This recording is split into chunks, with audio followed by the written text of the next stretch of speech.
ಸ್ನೇಹಿತರೆ ನಮಸ್ಕಾರ. Vlog with ನೇಮನ್ Sampaje ವಿಶೇಷ ಕಾರ್ಯಕ್ರಮಕ್ಕೆ ಪ್ರೀತಿಯ ಸ್ವಾಗತ.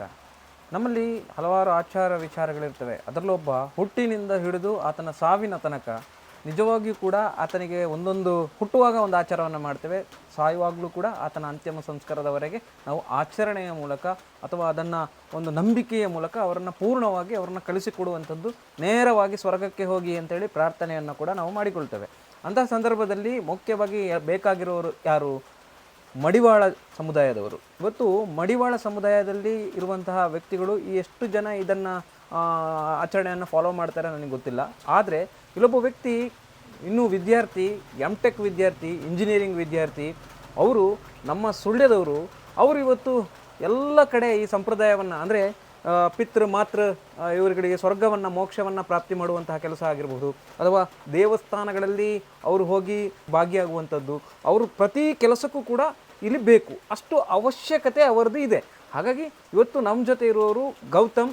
ಸುಳ್ಯದ KVG ಇಂಜಿನಿಯರಿಂಗ್ ಕಾಲೇಜಿನಲ್ಲಿ ಅವರು ಇಂಜಿನಿಯರಿಂಗ್ ಪೂರೈಸಿ ಇದೀಗ ಅವರು ತಮ್ಮ ವೃತ್ತಿಯನ್ನು ಕೂಡ ಅಂದರೆ ತಮ್ಮ ಹಿರಿಯರು ಕೊಟ್ಟು ಹೋಗಿರುವಂತಹ ಹಿರಿಯರು ಜವಾಬ್ದಾರಿಯನ್ನು ನೀನು ಮಾಡು ಮಗ ಅಂತ ಹೇಳಿರುವಂಥ ಕೆಲಸವನ್ನು ನೀಟಾಗಿ ಮಾಡ್ತಾ ಇದ್ದಾರೆ. ಜೊತೆಗೆ ಇವತ್ತು ಅವ್ರು ನಮ್ಮ ಜೊತೆ ಇದ್ದಾರೆ, ಅವ್ರನ್ನ ಮಾತಾಡ್ಸೋಣ. ಗೌತಮ್ ಅವರೇ ನಮಸ್ತೆ, ಹೇಗಿದ್ದೀರಿ? ಚೆನ್ನಾಗಿದ್ದೇನೆ. ಓಕೆ, ಗೌತಮ್ ಅವರು ಅಂತ ಹೇಳುವಾಗ ನಮಗೆ ನೆನಪಾಗೋದು ಏನು ಅಂತ ಹೇಳಿದರೆ, ಎಲ್ಲರೂ ಕೈ ತುಂಬ ಸಂಬಳವನ್ನು ಹಿಡ್ಕೊಳ್ಳಿಕ್ಕೆ ಹೋಗುವಂತಹ ಸಮಯ. ಆದರೆ ಅವರು ತಮ್ಮ ಹಿರಿಯರು ಕೊಟ್ಟಂತಹ ಒಂದು ಏನು ನಾವು ಹೇಳ್ತೇವೆ ಪಿತೃ ಕಾರ್ಯ ಮಾತೃ ಕಾರ್ಯ ಮಾಡುವಾಗ ಇವರು ಬೇಕೇ ಬೇಕು. ಜೊತೆಗೆ ದೈವ ಕಟ್ಟುವಂಥ ಸಂದರ್ಭದಲ್ಲೂ ಕೂಡ ಇವರು ಅಲ್ಲಿರಬೇಕು. ಪುಣ್ಯ ಕೆಲಸ ಅಂದರೆ ಶುದ್ಧ ಮಾಡುವಂಥ ಕೆಲಸ ಇರ್ತದೆ, ಮತ್ತು ತಿಥಿ ಮಾಡುವಂಥ ಸಂದರ್ಭದಲ್ಲಿ ಅದನ್ನು ಅಲ್ಲಿ ಶುದ್ಧ ಮಾಡುವಂಥದ್ದು, ಅದೆಲ್ಲವೂ ಕೂಡ ಇವ್ರ ಜೊತೆ ನಾವು ಕೇಳಬೇಕು. ಭಾಳಷ್ಟು ಇಂಟ್ರೆಸ್ಟಿಂಗ್ ಆದಂಥ ವಿಚಾರಗಳನ್ನು ಅವ್ರು ಹೇಳ್ತಾರೆ. ನಮ್ಮದು ಅಳಿದು ಉಳಿದು ಹೋಗಿರುವಂಥ ನಮ್ಮ ಸಂಪ್ರದಾಯಗಳನ್ನು ಎಷ್ಟು ಬೆಳೆಸ್ಕೊಂಡು ಹೋಗ್ತೇವೆ ಗೊತ್ತಿಲ್ಲ. ಬಟ್ ಇವತ್ತು ಗೌತಮ್ ಅವರು ನಮಗೆ ಎಲ್ಲವನ್ನು ತಿಳಿಸ್ಕೊಳ್ಲಿಕ್ಕಿದ್ದಾರೆ. ಗೌತಮ್ ಅವರೇ, ಮೊದಲನೇದಾಗಿ ನನ್ನ ಪ್ರಶ್ನೆ, ಪಿತೃ ಕಾರ್ಯ ಮಾತೃ ಕಾರ್ಯ ಅನ್ನೋದು ಎಷ್ಟು ಇಂಪಾರ್ಟೆಂಟು? ಅದನ್ನು ಯಾಕೆ ನಾವು ಮಾಡಬೇಕು? ಪಿತೃ ಕಾರ್ಯ ಮಾತೃ ಕಾರ್ಯ ಅಂದರೆ ಅಪ್ಪ ಅಮ್ಮ ಅಂದಮೇಲೆ ನಮಗೆ ಒಂದು ದೇವರ ಸಮಾನ. ಅವರು ದೈವಾಧೀನರಾಗಬೇಕು ಅಂತ ನಾವು ಬಯಸುವುದು. ಅವರು 16ರ ಒಂದು ಕಾರ್ಯಕ್ರಮ ಅಂತ ಮಾಡ್ತಾರೆ ಮನೆಯಲ್ಲಿ ಅವರು ತೀರೋದ ನಂತರ. ಆ 16ರ ಕಾರ್ಯಕ್ರಮ ಆದ ಮೇಲೆ ಅವರು ದೈವಾಧೀನರಾಗಬೇಕು. ಅವರು ಆಗಬೇಕು, ಅವರಿಗೆ ಸ್ವರ್ಗ ಪ್ರಾಪ್ತಿ ಆಗಬೇಕು. ಅವ್ರು ಸ್ವರ್ಗ ಪ್ರಾಪ್ತಿ ಆಗಬೇಕಂದ್ರೆ ಅವ್ರು ಸ್ವರ್ಗಕ್ಕೆ ಹೋಗ್ಬೇಕಂದ್ರೆ ಅಲ್ಲಿ ಶುದ್ಧತೆ ಬರಬೇಕು, ಶುದ್ಧತೆ ಆಗಬೇಕು. ಆದ ಕಾರ್ಯಕ್ರಮ ನಮ್ಮ ಕೆಲಸ ಎಂತಂದರೆ ನಾವು ಮಡಿ ಮಾಡೋದು, ಶುದ್ಧ ಮಾಡೋದು, ಎಲ್ಲಿ ಅಶುದ್ಧ ಇದೆಯೋ ಅದನ್ನು ಶುದ್ಧ ಮಾಡೋದು. ಹುಟ್ಟಿನಿಂದ ಸಾಯುವ ತನಕ ಬೇರೆ ಬೇರೆ ಕಾರ್ಯಕ್ರಮ ಬರ್ತದೆ, ಅದೆಲ್ಲದರಲ್ಲಿ ಕೂಡ ನಮಗೆ ಭಾಗವಹಿಸುವ ಒಂದು ಅವಕಾಶ ಉಂಟು. ಸೊ ನಾವೀಗ ಅಶುದ್ಧತೆ ಅಂತ ಇದ್ದು ಶುದ್ಧ ಮಾಡಬೇಕು. ಶುದ್ಧ ಮಾಡಿದರೆ ಅವರಿಗೆ ಸ್ವರ್ಗ ಪ್ರಾಪ್ತಿ ಆಗ್ತದೆ. ಹಾಗೆ ಕುಟುಂಬದಲ್ಲಿ ಏನೆಲ್ಲ ಒಂದು ಅಶುದ್ಧ ಇದೆಯೋ ಅದು ಕೂಡ ನಿರ್ವಹಣೆ ಆಗ್ತದೆ. ಈಗ ನಾನೊಂದು ಸಿಂಪಲ್ ಆಗಿ ನಾನು ಜನಗಳಿಗೆ ಅರ್ಥ ಮಾಡುವ ವಿಚಾರಕ್ಕೆ ನಾನು ಹೇಳ್ತಾ ಇದ್ದೇನೆ. ಈಗ ಒಬ್ಬ ವ್ಯಕ್ತಿ ನಿಧನ ಹೊಂದ್ತಾನೆ. ನಿಧನ ಆದ ವ್ಯಕ್ತಿಯ ದಿನದಿಂದ ಏನೇನು ಆಚರಣೆಯನ್ನು ಮಾಡಬೇಕು, ಅದರಲ್ಲಿ ಮಡಿವಾಳರ ಅಂದರೆ ನಿಮ್ಮ ಸಮುದಾಯದ ಪಾತ್ರ ಏನು ಅಂತೇಳಿ? ಇದು ನನ್ನ ಹಿರಿಯರು ಮಾಡಿಕೊಂಡು ಬಂದಂತಹ ಪ್ರಕಾರ ಹೇಳುವುದಾದರೆ, ಒಬ್ಬರು ನಿಧನ ಹೊಂದಿದ ಒಂದು 3ನೇ ದಿನಕ್ಕೆ ಅಂದರೆ ಬೇರೆ ಬೇರೆ ಸಮುದಾಯದಲ್ಲಿ ಬೇರೆ ಬೇರೆ ರೀತಿಯಾದ ಆಚರಣೆಗಳು ಉಂಟು. ಒಂದು ಗೌಡ ಸಮುದಾಯದಲ್ಲಿ ಯಾವ ರೀತಿ ಆಚರಣೆ ಬರ್ತದೆ ಅಂದರೆ, ಒಂದು ನಿಧನವಾದ 3ನೇ ದಿನದಲ್ಲಿ ಬೂದಿ ಶುದ್ಧ ಅಂತ ಹೇಳುವಂಥ ಒಂದು ಕಾರ್ಯಕ್ರಮ ಬರ್ತದೆ. ಅಂದರೆ ಬೂದಿಯನ್ನು ಶುದ್ಧ ಮಾಡಿ ಅದನ್ನು ಒಂದು ಧೂಪೆ ಕಟ್ಟಿ, ಅದು ಆ ಬೂದಿ ಎಲ್ಲಿಗೂ ಹೋಗದಾಗಿ ಅದಕ್ಕೊಂದು ಧೂಪೆ ಕಟ್ಟಿ ಅದಕ್ಕೊಂದು ಮನೆ ಥರ ಮಾಡಿ, ಬೂದಿಗೆ ಹಾಳು ತುಪ್ಪ ಹಾಕಿದ ಮೇಲೆ ಮನೆ ಥರ ಮಾಡಿ ತೀರಿ ಹೋದ ಕಾರ್ಯಕ್ರಮದಲ್ಲಿ, ಆ ದಫನ ಮಾಡುವಂಥ ಕಾರ್ಯಕ್ರಮದಲ್ಲಿ ಊರವರು ಅಥವಾ ನೆಂಟರುಗಳು ಏನು ಭಾಗಿಯಾಗಿರ್ತಾರೋ ಅವರದ್ದು ಶುದ್ಧ ಆಗಬೇಕು. ಅದು 3ನೇ ದಿನದಲ್ಲಿ ಶುದ್ಧ ಆಗೋದು. ಸೊ ಅವರನ್ನು ಕೂಡ ಶುದ್ಧ ಮಾಡಿ ಮತ್ತು ಅದಕ್ಕೆ ಉಪಯೋಗಿಸಿದಂತಹ ಹತ್ಯರುಗಳಿಗೆಲ್ಲ ಶುದ್ಧ ಮಾಡಿ ಆವಾಗ ಅದಕ್ಕೆ ಅಲ್ಲಿ ಶುದ್ಧ ಆಗ್ತದೆ. ಬಟ್ ಕುಟುಂಬದವರ ಮನೆಯವರ ಶುದ್ಧ ಆಗೋದು ನೆಕ್ಸ್ಟ್ ಶುದ್ಧ ಆಗೋದು. 3ನೇ ಅದರಲ್ಲಿ ಯಾವುದೇ ಅವರು ಶುದ್ಧ ಆಗೋದಿಲ್ಲ.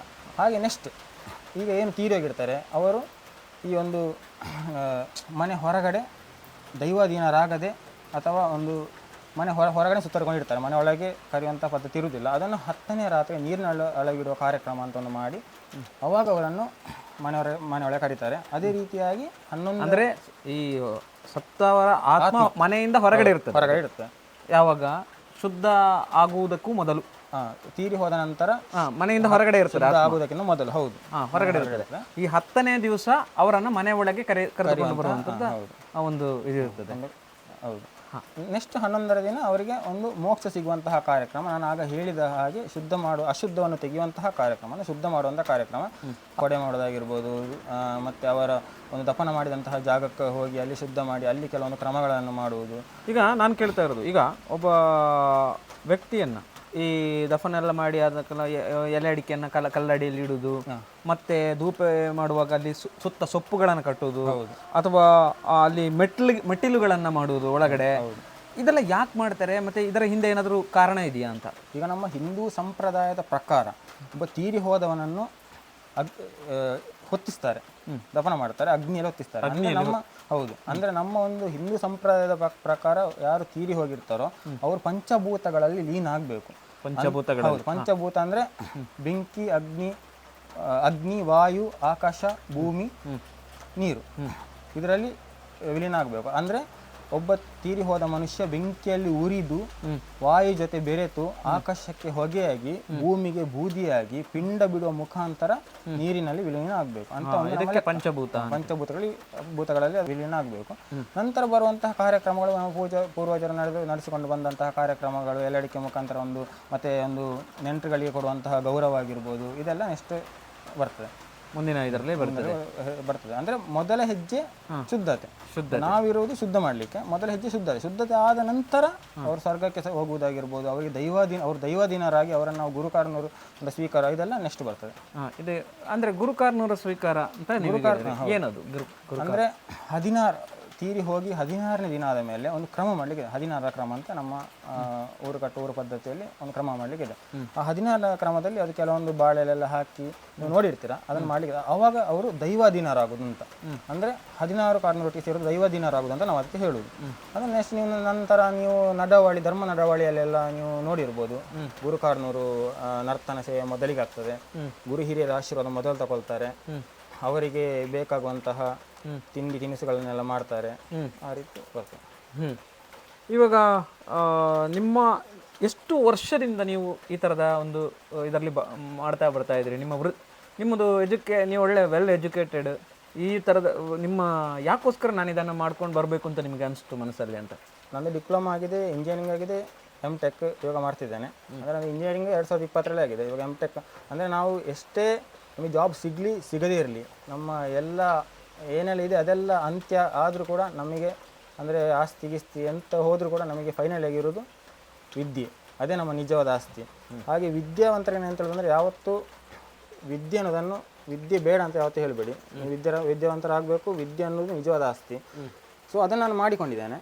ನೆಕ್ಸ್ಟ್ ನಮ್ಮ ಕುಲಕಸುಬು, ಈಗ ನಮ್ಮ ಒಂದು ಸಮುದಾಯದವರು ಮಾಡದೆ ಬೇರೆ ಯಾವ ಸಮುದಾಯದವರು ಮಾಡ್ಲಿಕ್ಕೆ ಆಗುದಿಲ್ಲ ನಮ್ಮ ಕುಲಕಸುಬನ್ನು. ಹಾಗೆ ನನಗೊಂದು ಇಂಟ್ರೆಸ್ಟ್ ಕೂಡ ಅದರಲ್ಲಿ, ಮೇಯ್ನಾಗಿ ಇಂಟ್ರೆಸ್ಟ್ ಅಂತ ಹೇಳ್ಬೋದು.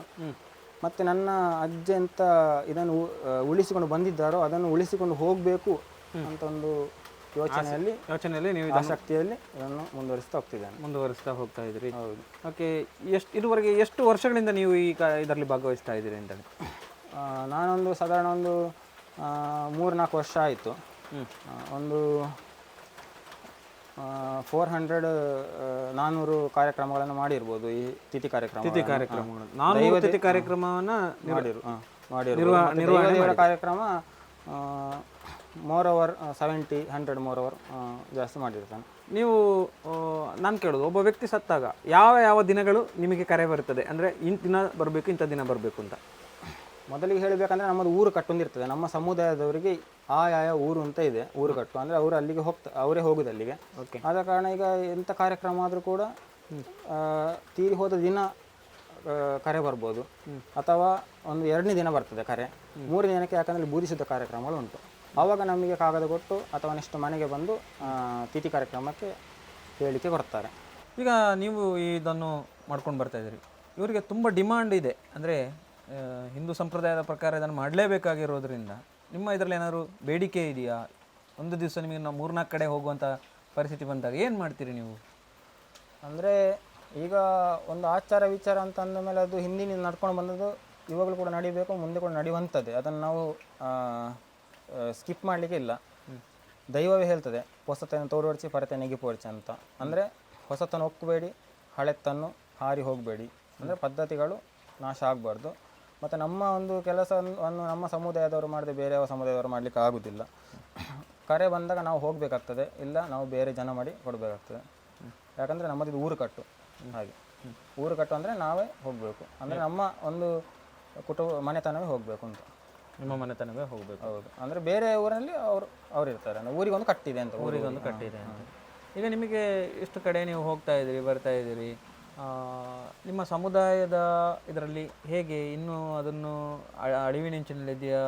ಯಾವ ಥರ ಇದೆ ಈ ಒಂದು ಸಮುದಾಯದ ಒಳಗೆ ಈ ಒಂದು ಕಾರ್ಯಕ್ರಮನ ಮಾಡುವವರ ಸಂಖ್ಯೆ ಯಾವ ಥರ ಇದೆಯಾ? ಅಂದರೆ ಅಳಿವಿನಂಚಿನಲ್ಲಿ ಉಂಟು ಅಂತ ನಾನು ಅಂದ್ಕೊಂಡಿದ್ದೆ, ಬಟ್ ಇವಾಗ ಅನಿಸ್ತಿದೆ ಅಳಿವಿನಂಚಿನಲ್ಲಿ ಇಲ್ಲ. ಯಾಕಂದರೆ ನಾನು ಸಾಧಾರಣ ಒಂದು 130 ವರ್ಷ ತೀರಿ ಹೋಗಿ 130 ವರ್ಷ ಆದ ನಂತರದ್ದು ಕೂಡ ನಾನು ತಿಥಿ ಕಾರ್ಯಕ್ರಮ ಮಾಡಿದ್ದೇನೆ. ಅದು ಯಾಕೆ ಬರುತ್ತೆ 130 ವರ್ಷದನ್ನು ಕೂಡ ಮಾಡಬೇಕು ಅಂತ? ಯಾಕೆ ಕೆಲವೊಂದು ಪ್ರಶ್ನೆಗಳಿಟ್ಟಾಗ ಪ್ರಶ್ನೆಗಳಲ್ಲಿ ಕಾಣ ಸಿಗ್ತದೆ ಅದು. ಅತೃಪ್ತ ಆಗಲಿಲ್ಲ ಅಂತ, ಅತೃಪ್ತ ಆತ್ಮ ಅಂತ ಬರುತ್ತಲ್ಲ, ಮನೆಯಲ್ಲಿ ತೊಂದರೆ ಅವಘಡಗಳಾದಾಗ ಹಿರಿಯರ ಶಾಪ ಅಥವಾ ಹಿರಿಯರ ಆತ್ಮಗಳ ತೊಂದರೆ ಈ ಥರದ್ದು ಬರುತ್ತೆ. ಅದೇ ನಮ್ಮ ನಂಬಿಕೆಗಳು. ನಮ್ಮ ಕುಟುಂಬದೊಳಗಿನ ನಂಬಿಕೆಗಳು ಇರ್ತದೆ. ಅದು ಕುಟುಂಬ ಶುದ್ಧ ಆಗಲಿಲ್ಲ, ಅವರಿಗೆ ಮೋಕ್ಷ ಸಿಗ್ಲಿಲ್ಲ, ಶುದ್ಧ ಆಗಬೇಕು, ನೆಕ್ಸ್ಟ್ ಶುದ್ಧ ಆಗಿ ದೇವರ ಕಾರ್ಯಕ್ರಮ ಮಾಡ್ಲಿಕ್ಕೆ ಆಗುದು, ಈ ಥರ ಎಲ್ಲ ಬಂದ. ನಿಮ್ಮ ಅರ್ಥದಲ್ಲಿ ಮೋಕ್ಷ ಸಿಗುವುದಂದ್ರೆ ಏನು? ನಿಮ್ಮ ಇದರ ಮೂಲಕ ಮಾಡುವುದಾದ್ರೆ ಮೋಕ್ಷ ಸಿಗುವುದಂದ್ರೆ ಏನು? ಇವಾಗ ನಮ್ಮ ಒಂದು ವೃತ್ತಿಯಲ್ಲಿ ಮೇಯ್ನ್ ಆಗಿ ಅವರಿಗೆ ಸಿಗಬೇಕಾಗಿರೋದು ಮೋಕ್ಷ. ಅವ್ರು ಮೋಕ್ಷ ಸಿಗಲಿಲ್ಲ ಅಂದರೆ ನಾವು ಎಂತ ಮಾಡಿದ್ರು ವೇಸ್ಟ್ ಅದು. ಹಾಗೆ ಅವ್ರಿಗೆ ಮೋಕ್ಷ, ಈಗ ನಮ್ಮ ಒಂದು ಕೆಲಸ ಇದು ಭಂಡಾರಿಗಳ ಪಾತ್ರ ಕೂಡ ದೊಡ್ಡದು. ಯಾಕಂದರೆ ಈಗ ಒಬ್ಬ ಯಾರು ಕಾರ್ಯಕ್ಕೆ ನಿಲ್ತಾರೋ ಅವರು ತೀರಿ ಹೋದ ನಂತರ 11 ಕಾರ್ಯಕ್ರಮಗಳ ತನಕ ಅವ್ರ ಕರ್ಮದಲ್ಲಿ ನಿಲ್ಲಬೇಕು, ಅಂದರೆ ವೃತ್ತ ನಿಲ್ಲಬೇಕು. ಈಗ ಒಬ್ಬ ಮಗ ಇರ್ತಾನೆ, ಮಗನೇ ಯಾಕೆ ಆ ಕಾರ್ಯಕ್ಕೆ ನಿಲ್ಲಬೇಕು, ಅದು ಇಂಪಾರ್ಟೆಂಟ್. ಫಸ್ಟ್ ಅದನ್ನು ಹೇಳಿ. ಈಗ ಮಗ ಕಾರ್ಯಕ್ಕೆ ನಿಲ್ತಾನೆ, ಮಗನೇ ಯಾಕೆ ಆ ಕಾರ್ಯವನ್ನು ಮಾಡಬೇಕು? ತಂದೆಯೋ ಅಥವಾ ತಾಯಿಯ ಕಾರ್ಯವನ್ನು ಯಾಕೆ ಮಗ ಮಾಡಬೇಕು ಅಂತ? ಇವಾಗ ಮಗ ಏನಕ್ಕೆ ಮಾಡಬೇಕಂದ್ರೆ ಆ ತಂದೆ ತಾಯಿಗೆ ಮೂಲವಾದ ಒಂದು, ಆ ಮಗನಿಗೆ ಮೂಲವಾದ ಆಸ್ತಿ ಅಂದರೆ ತಂದೆ ತಾಯಿಗೆ ಮುಖ್ಯವಾದದ್ದು ಮಗ. ಆದ ಕಾರಣ ಮಗುವೇ ಆ ಕಾರ್ಯಕ್ರಮವನ್ನು ಮಾಡುವುದು. ಅದರಲ್ಲೂ ಕೂಡ ಏನಿದೆ ಅಂದರೆ, ಈಗ ದೊಡ್ಡ ಮಗ ಚಿಕ್ಕ ಮಗ ಅಂತಲ್ಲಿದ್ದರೆ ತಾಯಿಯ ಕಾರ್ಯಕ್ರಮವನ್ನು ಚಿಕ್ಕ ಮಗ ಮಾಡ್ತಾರೆ, ತಂದೆಯ ಕಾರ್ಯಕ್ರಮವನ್ನು ದೊಡ್ಡ ಮಗ ಮಾಡ್ತಾರೆ. ಅದೇ ರೀತಿ ಅವರು ತೀರಿ ಹೋದ ನಂತರ 11ರ ತನಕನೂ ಅವರು ಫುಲ್ಲು ಕರ್ಮಕ್ಕೆ ನಿಲ್ತಾರೆ, ಅಂದರೆ ವೃತ್ತದಲ್ಲಿ ನಿಲ್ಲಬೇಕು. ಯಾವ ಥರ ವೃತ್ತ ಮಾಡಬೇಕು? ಯಾವ ಥರ ವೃತ್ತ ಮಾಡಬೇಕಂದ್ರೆ ಚಪ್ಪಲ್ ಹಾಕದೆ ನಡೆಯುವಂಥದ್ದಾಗಿರ್ಬೋದು 11 ದಿವಸ. ಹೌದು, ಅಂದರೆ ಮೂಲ ಪದ್ಧತಿಯ ಪ್ರಕಾರ ಹಿಂದೆ ನಡೆದುಕೊಂಡಿದ್ದಂತಹ ಪದ್ಧತಿ ಇದು. ಅದೇ ರೀತಿ ನಾವು ತಿನ್ನುವಂಥ ಪದಾರ್ಥಗಳಿಗೆ ಕಾಯಿ ಹಾಕ್ಲಿಕ್ಕಿಲ್ಲ. ಯಾಕೆ ಕಾಯಿ ಹಾಕಬಾರ್ದು? ಅದು ಕೂಡ ಹಿಂದೆ ನಡೆದುಕೊಂಡು, ಅಂದರೆ ಕ್ರಮದಲ್ಲಿ ನಿಲ್ಲುವುದು, ವೃತ್ತದಲ್ಲಿ ನಿಲ್ಲುವುದು ಅಂತ ಹೇಳೋದು. ಅದಕ್ಕೆ ವೃತ್ತದಲ್ಲಿ ನಿಲ್ಲುವಾಗ ನಾವು ವೃತ್ತವನ್ನು ಪಾಲನೆ ಮಾಡಬೇಕು. ಈ ಥರ ಎಲ್ಲ ಒಂದು ರೂಲ್ಸ್ ಆ್ಯಂಡ್ ರೆಗ್ಯುಲೇಷನ್ ಅಂತ ಬೇರೆ ಅದಕ್ಕೆ ನಾವು ಏನು ಹೇಳ್ತೀವಿ ಇದರಲ್ಲಿ ಕೂಡ ಅದು ಇದೆ. ಅದೇ ರೀತಿಯಾಗಿ ಎಲ್ಲರಿಗೆ ತಿನ್ನುವಾಗ ಅದಕ್ಕೆ ಸುಣ್ಣ ಹಾಕಲಿಕ್ಕಿಲ್ಲ, ಅದೇ ರೀತಿಯಾಗಿ ತಲೆಗೆ ಎಣ್ಣೆ ಹಾಕಲಿಕ್ಕಿಲ್ಲ. ಈ ರೀತಿಯೆಲ್ಲ ಕೆಲವೊಂದು ಕ್ರಮಗಳಿದೆ, ಇದನ್ನೆಲ್ಲ ಪಾಲನೆ ಮಾಡ್ಕೊಂಡು ಬರಬೇಕು. ಓಕೆ. ನೆಕ್ಸ್ಟ್ 11ರ ಕಾರ್ಯಕ್ರಮದಲ್ಲಿ ಒಂದು ವೃತ್ತ ಬಿಡುವ ಕಾರ್ಯಕ್ರಮ ಅಂತ ಉಂಟು, ಅಂದರೆ ಕೈಪದೆಯುವ ಕಾರ್ಯಕ್ರಮ ಅಂತ ಹೇಳ್ತಾರೆ ಅದಕ್ಕೆ. ಅಲ್ಲಿ ಅವರಿಗೆ ಮೊದಲನೇ ಊಟ ಕೊಡ್ತಾರೆ, ಫಸ್ಟ್ ಅವರಿಗೆ ಊಟ ಕೊಡ್ತಾರೆ, ಕ್ರಮಕ್ಕೆ ನಿಂತವರಿಗೆ ಫಸ್ಟ್ ಅವರು ಊಟ ಮಾಡ್ತಾರೆ. ಅಥವಾ ಬೇರೆ ಒಂದು ರೀತಿಯಲ್ಲಿ ಮಾಡ್ತಾರೆ, ತಿಥಿ ದಿವಸ ಹೇಳ್ತಿರೋದು, 11ನೇ ಕಾರ್ಯಕ್ರಮ ದಿವಸ ಹೇಳ್ತಿರೋದು. ಅಥವಾ ಅಲ್ಲಿ ಈ ಮೊದಲು ಊಟ ಕೊಡುವ ತರಹ, ಅಥವಾ 11 ಏನು ಬಳಸಿರ್ತಾರೋ ಆ ಒಂದು ಇದರಿಂದ ತೆಗೆದು, ಅಂದರೆ ಬಳಸಿರೋದ್ರಿಂದಲ್ಲ, ಸಪ್ರೇಟಾಗಿ ಏನು ಮಾಡಿ ಇಟ್ಟಿರ್ತಾರಲ್ಲ ಆ ಊರುಕೋಳಿ ಪದಾರ್ಥ, ಅದರಿಂದ ವೃತ್ತ ಬಿಡುವ ಕೈಪದೆ ಹೋಗುವ ಒಂದು ಕಾರ್ಯವನ್ನು ಮಾಡ್ತಾರೆ. ಹೌದು. ಒಟ್ಟಾರೆ ಈಗ ನಮ್ಮ ಒಂದು ಕೆಲಸದಲ್ಲಿ ಈಗ ಕರ್ಮ ಅಂತ ಮೋಕ್ಷ ಸಿಗಬೇಕಂದ್ರೆ ಅವರ ಕರ್ಮಗಳೆಲ್ಲ ಹೋಗಬೇಕು. ಈಗ ಎಷ್ಟೋ ತಪ್ಪು ಮಾಡಿದವರಿಗೆಲ್ಲ ಅದು ಎಂತ ಆಗ್ತದೆ ಅಂತ ಗೊತ್ತಿಲ್ಲ ನಮಗೆ. ಯಾಕಂದರೆ ತುಂಬ ಹಾಗೆ ನಮಗೆ ಮೋಕ್ಷ ಸಿಗ್ತದೆ ಅಂತೇಳಿ ಇದ್ದ ಪಾಪಗಳನ್ನೆಲ್ಲ ಮಾಡೋದಲ್ಲ. ನಮ್ಮ ಕಾರ್ಯಕ್ರಮದಲ್ಲಿ ಒಂದು ಭಂಡಾರಿಗಳ ಪಾತ್ರ ಕೂಡ ದೊಡ್ಡದು. ಅಲ್ಲಿ ಪಾಳಿ ತೆಗೆಯುವ ಸಂದರ್ಭದಲ್ಲಿ ಅದೇ ಮೇನ್ ಸಂದರ್ಭ ಭಂಡಾರಿ ಅವರದ್ದು. ಆ ಒಂದು ಸಮಯದಲ್ಲಿ ಎಲ್ಲ ಕರ್ಮಗಳು ಮಾಡಿದಂತಹ, ಅವರ ತಂದೆ ತಾಯಿ ಮಾಡಿದಂತಹ ಎಲ್ಲ ಕರ್ಮಗಳು ನಾಶ ಆಗಬೇಕು, ಕರ್ಮಗಳಿಗೆ ನಿರ್ವಹಣೆ ಆಗಬೇಕು ಅಂತ ಒಂದು ಕ್ರಮವನ್ನು ಮಾಡೋದು. ತಿಥಿ ಕಾರ್ಯ ಎಲ್ಲ ನಾವು ಮಾಡ್ತೇವೆ. ಅದಕ್ಕೆ ಮುಂಚೆ ಸತ್ತಾಗಲೇ ನಾವು ಅರ್ಚಕರನ್ನ ಸಂಪರ್ಕ ಮಾಡ್ತೇವೆ. ಯಾರಾದರೂ ನಿಧನರಾದ ಟೈಮಲ್ಲಿ ಅರ್ಚಕರನ್ನ ಸಂಪರ್ಕ ಮಾಡಿ ಕೇಳ್ತೇವೆ, ಈ ಕಾಳೆ ಹೋಗುವುದು ಯಾವಾಗ ಅಂತ ಕೇಳ್ತೇವೆ. ಏನಿದು ಕಾಳೆ ಹೋಗುವುದು, ಮತ್ತು ಇದರಿಂದ ಏನಾದ್ರು ತೊಂದರೆಗಳು ಇರುತ್ತವ ಹೇಗೆ ಅಂತ? ಈಗ ಕಾಳೆ ಹೋಗುವುದು ಏನಂದರೆ, ಈಗ ತೀರಿ ಹೋದ ನಂತರ ಅದೊಂದು ಗಾಳಿಯ ರೂಪದಲ್ಲಿ ಇರುವಂತಹ ಒಂದು ಶಕ್ತಿ. ಇದು ನೀವು ಒಂದು ಪ್ರಶ್ನೆ ಕೇಳುವಾಗ ಅವ್ರು ಹೇಳ್ತಾರೆ ಇದು ಎಷ್ಟು ದಿನದಲ್ಲಿ ಹೋಗ್ತದೆ. ಅರ್ಚಕರನ್ನ ನಾವು ಕೇಳಬೇಕು ಅಲ್ವಾ? ನೀವು ಕೇಳಬೇಕು ಅಷ್ಟು ಅವ್ರು ಹೇಳ್ತಾರೆ ಇದು ಎಷ್ಟು ದಿನದಲ್ಲಿ ಹೋಗ್ತದೆ, ಅದರಲ್ಲಿ ಏನಾದ್ರು ದೋಷ ಇದೆಯಾ, ಇದೆಲ್ಲ ಅವ್ರು ಹೇಳ್ತಾರೆ. ಅದಕ್ಕೆ ಪರಿಹಾರ ಕೂಡ ಈ ತರ ಮಾಡಬೇಕು ಅಂತ ಅವ್ರು ಹೇಳ್ತಾರೆ. ಅಂದ್ರೆ ಮನೆ ಒಳಗಿದ್ಯಾ ಮನೆ ಹೊರಗಿದ್ಯಾ ಅದನ್ನು ಕೂಡ ಅದನ್ನು ಮಾಡಲೇಬೇಕು. ಆ ತೀರಿ ಹೋದ ಗಳಿಗೆಯಲ್ಲಿ ದೋಷಗಳಿರ್ತಾವಲ್ಲ? ಹೌದು ಹೌದು. ಅಂದ್ರೆ ಇಂಥ ವ್ಯಕ್ತಿಯೊಬ್ಬ ತೀರಿ ಹೋಗುವಾಗ ಆ ದೋಷಗಳಿದ್ರೆ ಆತನಿಗೆ ಕಷ್ಟ ಇದೆ, ಹೌದು, ಆತನ ಜೀವನದ ಆತನ ಆತ್ಮಕ್ಕೆ ಶಾಂತಿ ಸಿಗಬೇಕು ಅಂತಂದ್ರೆ ಬೇರೆ ಕಡೆ ಹೋಗ್ಬೇಕು, ಶಾಂತಿ ಹೋಮ ಮಾಡ್ಬೇಕು ಅಂತೆಲ್ಲ ಹೇಳ್ತಾರೆ. ಅದನ್ನೆಲ್ಲ ಹೇಳ್ತಾರೆ. ಯಾಕಂದ್ರೆ ಅದು ಮಾಡಲೇಬೇಕು. ಯಾಕಂದ್ರೆ ಅದು ಕೂಡ ಈ ಒಂದು ಕಾರ್ಯಕ್ರಮ ಕಾರ್ಯಕ್ರಮ ಏನಾಗ್ತದೆ ಅದು ಕೂಡ ಒಂದು ತುಂಬಾನೇ ಮುಖ್ಯವಾದ ಒಂದು ಭಾಗ. ಓಕೆ ಸ್ನೇಹಿತರೆ, ಇವರು ಈಗ ಹೇಳಿರುವ ಈ ಒಂದು ವಿಚಾರ ಬಗ್ಗೆ ಈ ಸುಳ್ಯ ತಾಲೂಕು ನಮ್ಮ ಈ ಕಡೆನ ಭಾಗದ ಗೌಡ ಸಮುದಾಯದ ಇದರಲ್ಲಿ ಈ ಥರದೊಂದು ಪದ್ಧತಿ ಇದೆ.